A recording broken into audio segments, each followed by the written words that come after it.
চাষ আজ এই বছর না হলে আগামী বছর হবে, কিন্তু অ্যাজ এ মুসলিম আপনার একটা টার্গেট আছে যেটা আপনাকে আজকে ফিল আপ করতেই হবে।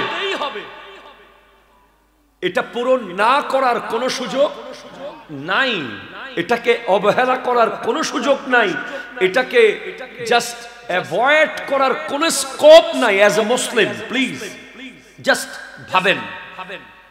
আল্লাহ বলছেন ইন্নাল্লাযীনা ক্বালু, নিশ্চয়ই যারা বলেছে রব্বুনাল্লাহু, আল্লাহ আমার রব,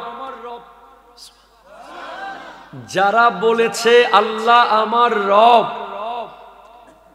এতটুকুতে কাজ শেষ হয় নাই, তার জিম্মাদারি অনেক মারাত্মকভাবে বেড়ে গেছে। সে এখন অনেক কঠিন বিষয়কে ফেস করবে।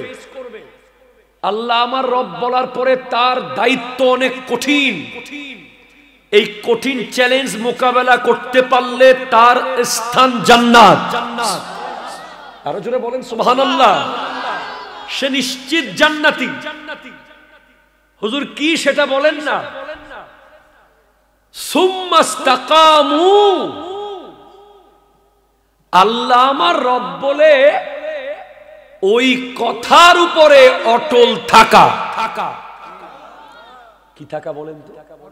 অটল থাকা, অটল অটল অটল, অবিচল অবিচল।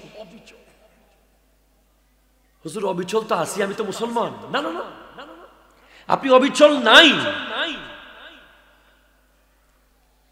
আপনি ওই কথার উপরে নাই। যদি থাকতেন আপনি আপনার ভাইয়ের বিরুদ্ধে 2 ইঞ্চি জায়গার জন্য মামলা করতে পারতেন না, ঠিক কিনা কথা বলেন? আপনি ওই কথার উপরে অবিচল নাই। যদি থাকতেন কোটি কোটি টাকা পাওয়ার পরেও আপনার নোয়াগাঁওয়ের রাস্তাটা এমন থাকতো না।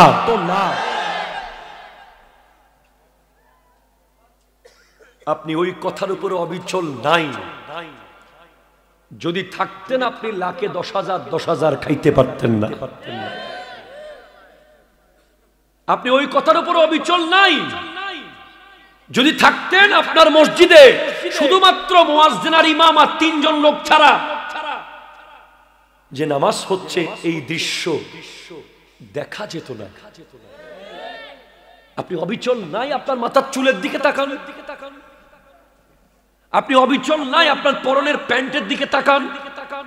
আপনি অবিচল নাই আপনার বাসায় আপনার মা আর বাবাকে ভাত না দিয়ে আপনি ওমরা করতেছেন, ঠিক কিনা কথা বলেন?